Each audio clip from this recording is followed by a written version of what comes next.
Hi guys, welcome to Counterpoints. My name is Connor, and today we're going to be breaking down the brand spanking new Titus animation from Warhammer 40,000. For the uninitiated, Lieutenant, now Captain Titus of the Ultramarine 2nd Company, is the protagonist from Space Marine 1, Space Marine 2, and the Secret Level animation. What the cinematic lacks in action, it makes up for in beauty and explosive new lore. Come along for the ride. The Primarch Reborn demands the impossible.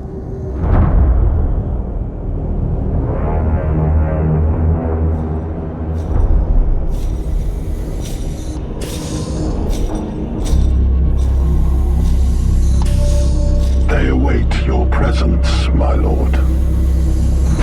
He commands us to reconquer the 500 worlds of Ultramar. In the 10,000 years between his death and rebirth, how many worlds have been scoured by the archenemy? Devoured by the monsters of the hive mind? Sacrificed on the altar of Exterminatus? He is a demigod out of time, fighting for a golden age that can never dawn again. Welcome home. Rise, Demetria Titus, Master of the Watch, Captain of the 2nd Company, Warden of Ultramar!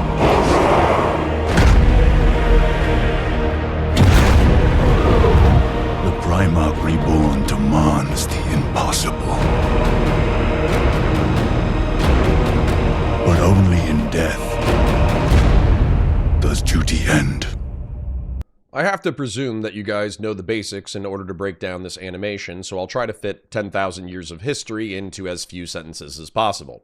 In the year 40,000, humanity is falling. Despite ruling over 1 million worlds across the galaxy, the Imperium of Man is besieged from without and corrupted from within.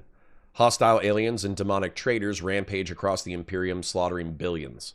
The Emperor of Mankind, a demigod who once ruled the stars, is a corpse on a throne, not fully alive and not fully dead. He is a psychic beacon on the verge of being snuffed out, fed the souls of psychers to sustain his essence. Transhuman warriors, known as Space Marines, are some of the fiercest combatants in the galaxy. They are taken as young men and given gene seed, which transforms them into 9-foot-tall demigods of war, clad in ceramite power armor, wielding fearsome weapons. All Space Marines are derived from Primarchs, who themselves are transhuman demigods engineered by the Emperor of Mankind. Most Primarchs are lost or turned traitor, but many of them have a legend similar to King Arthur, that at the darkest time they will return. Primarch Roboute Guilliman, the gene father of the 13th Legion of Ultramarines, was mortally wounded during the Battle of Thessalia after the Horus Heresy during a period known as the Great Scouring. He was mortally wounded by a traitor Primarch, Fulgrim, who slashed his throat with a poisoned blade. Primarchs are incredibly resilient creatures, and so Guilliman's apothecary stabilized the Primarch and put him in a stasis chamber, hoping to eventually revive him. Guilliman remained near death and in stasis for 10,000 years.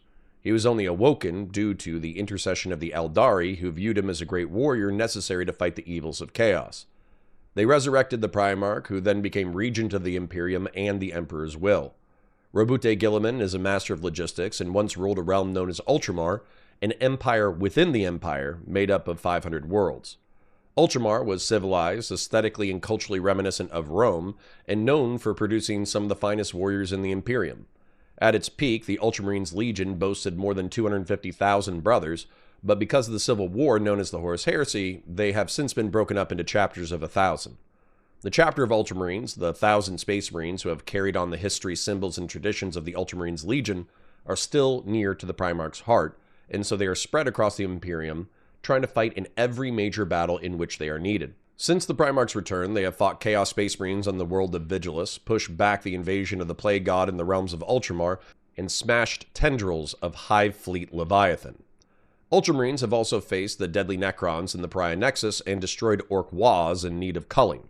No matter how many enemies are slain, though, there is always more to do, and the Primarch cannot obsess over his home of Ultramar, so he must trust one of his sons to reconquer it for him. This responsibility has fallen to Captain Titus. If you want to know more about Titus, I have an entire breakdown of the Space Marine 2 video game and a breakdown of the Secret Level episode that has some of the best action ever produced in the 40k universe. Captain Titus is no stranger to adversity and has snatched victory from the jaws of defeat many times. Even he thinks this task is impossible. Roughly 100 worlds have been corrupted by the forces of chaos, devoured by Tyranids, ransacked by orcs, or had Necron tomb worlds break from their surface. Some of these planets were deemed so lost they were destroyed by orbital bombardment in what is known as Exterminatus.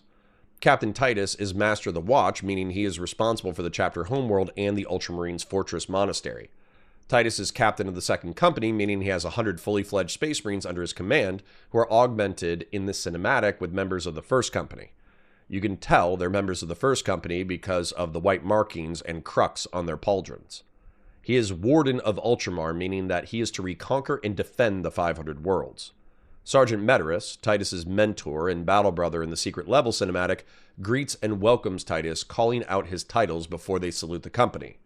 This moment of doubt is punctuated by Captain Titus's eyes narrowing and solidifying into resolve, because even if he faces an impossible task, only in death does duty end. But this begs a question for those who have played the game Space Marine 2. Where's Captain Acheron, Titus's predecessor? Where's Brother Chiron and Brother Gadriel, Titus's battle brothers? These questions are answered by tragedy in the model line and in the Warhammer community page.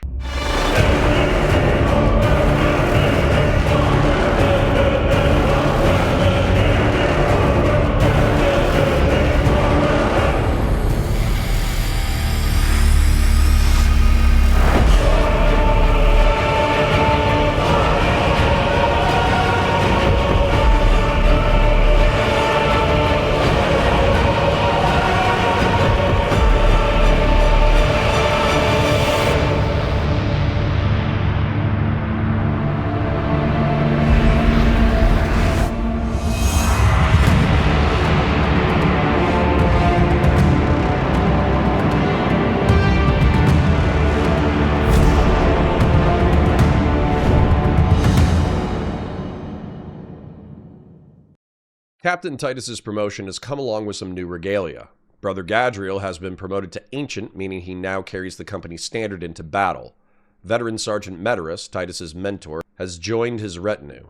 Captain Titus values their counsel above all others. Legatus Aemilia Minervus is a commander of the Ultramar Auxilia. The Auxilia are the planetary defense forces spread throughout the realms who are arguably better trained and equipped than the average Imperial Guard regiment. Commodore Gaius Silva is the commander of the Ultramarian fleet responsible for the realm's defense.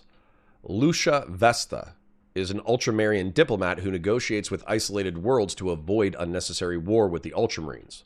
Finally, astropath Dariel Cornelius is a veteran telepath who has survived 100 years of dangerous service. This service may be coming to an end, as on top of the Tyranids and Plague Marines, the Second Company has to face down a Necron destroyer cult led by Necrosaur Amentar. Some Necrons want to return to flesh, some Necrons want to evolve into gods of pure energy, some Necrons want to purge the galaxy of life so only their race of robotic machines can rule the dark worlds. Necrosaur Amentar is of the destroyer cult that wants to eradicate life and is a fearsome opponent. But where is Captain Acheron and Brother Chiron? Captain Acheron was a veteran of the Vigilus campaign and welcomed Titus back into the Second Company. After the campaign on Kadaku, Avarax, and Demirium, Lieutenant Titus was whisked away for a secret mission without high expectations of survival. Awaiting his return, Brother Chiron was promoted to lieutenant. Both were part of a strike force investigating a regiment of Mordian Iron Guard who had disappeared near the hive world of Trig. In the primary hive, they discovered a gene-stealer cult that infiltrated every segment of society. When the uprising began, Captain Acheron chose a noble sacrifice. He locked down the city and activated the Void Shields, effectively sealing his strike force and himself in with the cult.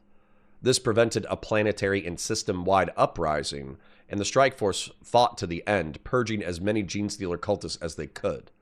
Ultimately, though, every Marine fell, including Battle Brother Chiron and Captain Acheron. Until the end, brothers. If you want to support the channel, please remember to like the video, share it with your friends, ring the bell for new videos, and comment for the comment gods. Your viewership helps me in the algorithm and is appreciated.